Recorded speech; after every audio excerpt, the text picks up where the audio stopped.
the role of contingency planning and also Fielder's contingency model. Now, contingency planning is all about having a plan B. So, developing that action strategy to assist them in different circumstances or when different events occur. So, they're thinking about what could go wrong and then planning for what they would do in those circumstances.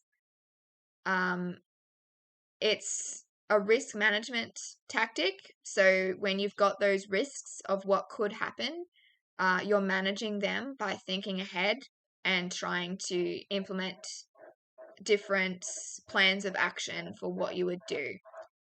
And so therefore it's that really important aspect of strategic planning.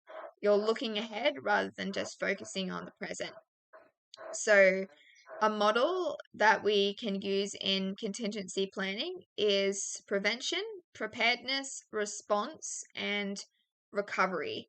So, of course, to begin with, you do want to prevent things from going wrong. So, that's the first step. But then having that preparation in place in case something does go wrong, then the response if it does go wrong, and the recovery that comes afterwards. And all of this is going to minimize the harm suffered by a business if any kind of event goes wrong. So think about all of the different things that could go wrong in terms of an airline, for example. They would have to have lots of different plans in place, but what happens in different weather conditions, in different situations with passengers being sick, having a medical emergency, having storms, having engine failure, or any of those things that could go wrong with an aircraft. And they would have to prepare for all of those situations. So if it does happen, they can keep all the passengers safe and implement those strategies without panic. Now, Fielder's contingency model says that no particular leadership style is considered the best because it depends on the situation. It's circumstantial. So different leadership styles are needed in different situations. And it uses this idea of the least preferred co-worker scale. And that is used to determine whether a leader's style is relationship orientated or task orientated. And we can talk about this as LPC.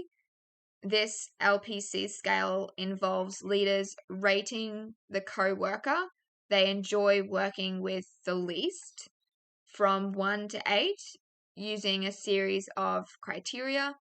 And so this can include loyalty, friendliness, trustworthiness, all of these different things that they can rate that person on. So let's look at this in a bit more detail.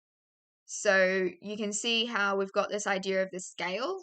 So on one end, you're going to have the negative aspects, unpleasant, disloyal, unfriendly. And then the other end is the positive version of that word. So it's got to be something that has an opposite. So unpleasant or pleasant. It can't be two completely different things. And then you've got the score as well from 1 to 8, with 1 being the least favorable. Now, relationship-orientated leaders value interpersonal relationships, and therefore they rate their co-workers higher.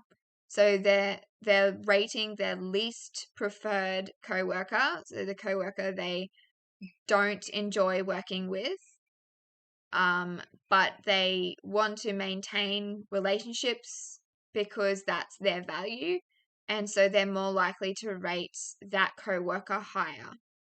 Whereas a task-orientated leader is more focused on strong performance and achieving goals rather than maintaining a relationship with someone who they don't enjoy working with. So they're more likely to score that person less favorably. So that's a pretty logical thing to remember. High LPC is relationship orientated and low LPC is task orientated. So there's 3 situational variables in the contingency model. So you've got leader-member relations, the level of trust employees have in their leader. You've got task structure, so how clear our tasks requirements are. And so ambiguousness is not favorable here. You want the requirements to be really clear so everyone knows their role and what they're doing. And then position power. So this is the level of authority and power the leader has over employees. So leadership styles and situational variables can be looked at in conjunction with one another to determine who the best leader is for a particular situation. So we can see here if we've got good leader-member relations, high task structure, strong position power, then the favorableness is most favorable, then the appropriate leader is task orientated. So you've got those different categories depending on the answer for each of the situational variables as you go down the list.